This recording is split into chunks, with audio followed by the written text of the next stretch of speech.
Hey, what's up, you guys? It's good to be back. It's good to be back once again.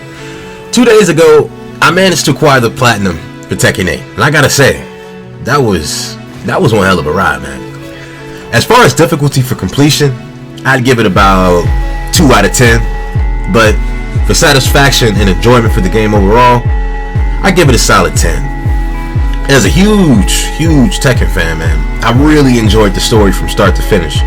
It didn't feel like the game was dragging, like, you know, it didn't feel like it was dragging. The story itself, as I was playing through the story, nothing felt irrational or ridiculous. Well, aside from them just throwing a tournament mid-apocalypse. But characters were, well-rounded, I want to say, in their own way.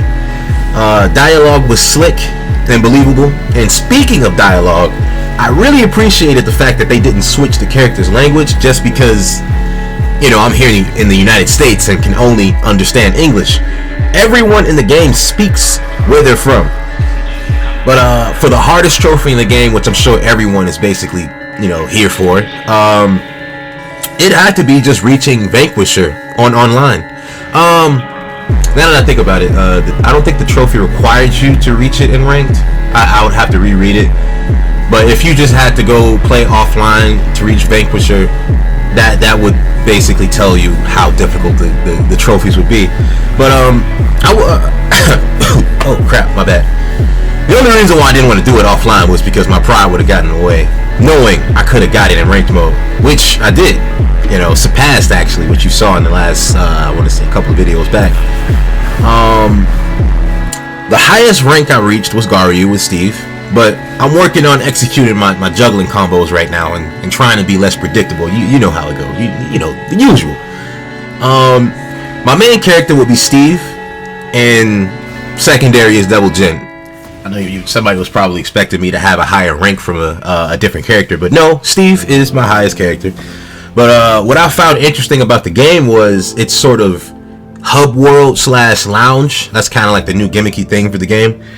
I haven't played Street Fighter 6, but it seems to be similar to how they did theirs. Personally, I think it resembles the old PlayStation Home back on PlayStation 3. Anybody remember that? Anyway, you can do group matches in the lounge area. Tekken ball against friends, but you got to go to the beach. And the regular, come get this work private session. You set some up and you guys just fight for hours and hours on end. If you're just tired of playing ranked, I think this is more enjoyable than just the typical make a lobby then play or just go search in like the regular way, because it feels more interactive. It gives you the opportunity to express yourself more appropriately, I guess. But after playing with my friend Elton, because he's on PC, I found myself appreciating the lounge, I want to say a little bit more. Now, Tekken 8 does have crossplay, but it requires players to come to the lounge to meet and become friends.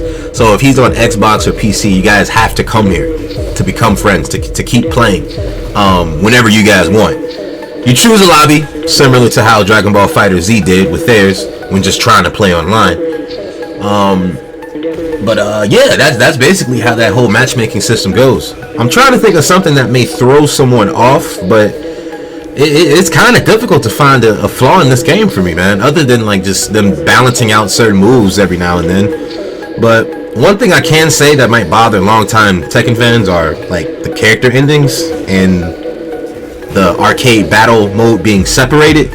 So in a way, the arcade mode can be seen as practically worthless unless you just want to unlock illustrations and or fight bosses. Then I get it, but it's really in the game just for tradition. You can go to your replays and rewatch fights that you may or may have not had trouble with in the game. And the game will even recommend you some counters to remember when faced with blows from a specific opponent. This I find interesting and much required for people trying to learn the game. Even better, and I believe this has always been in Tekken, I think, but you have combo challenges you can complete with your characters in practice mode. This is actually how I'm working through juggling and how to execute them more effectively. If you do 5 challenges, you do unlock a trophy, so remember that. So eventually, if you're trying to get the platinum, you're gonna have to come here and do a little bit of that. And I guess from there on, you had the choice to keep on going, or you drop it together with the practice. If you're looking for a fighting game that needs to be more technical and or precise with the hitboxes, I'd say pick this up. But you guys know how Tekken goes. We're on the 8th sequel. Come on now. But this was going to be like a really short review, guys. So as always, thanks for watching, and be sure to like the video and comment. Love reading those comments, and please subscribe to the channel if you enjoyed this. Peace out.